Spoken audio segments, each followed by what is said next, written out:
What's going on? It's Scott here, and today I'm going to be showing you how to free up hard drive space if you're using DaVinci Resolve.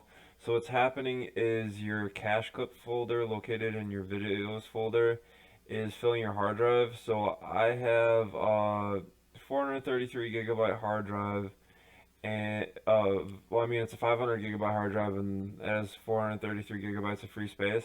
But the CacheClip folder is 448 gigabytes, and that doesn't even make actual sense because it's exceeding what is available on my solid state hard drive. So if you have DaVinci Resolve and you find that your hard drive is full, just go into the videos folder, find this CacheClip folder, and then there's stuff in it. You can just like delete everything in it, or you can just delete the folder itself, and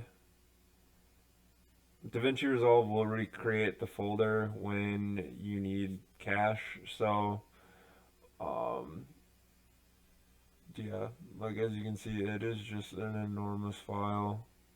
Alright, so finally it says this folder is too big to recycle. Do you want to permanently delete it? Yes.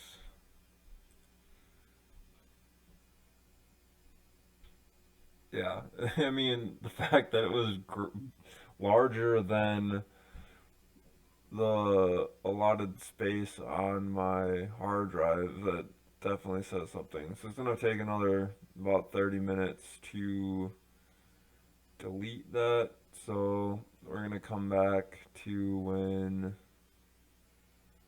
this is fully deleted, and then I'll show you that I have freed up space on my hard drive. Alright, so the CacheClip folder got finished deleting, and now you can see I have 338 gigabyte free of 433 gigabyte. That makes me feel a lot better, so now I can actually use my laptop without um, having issues.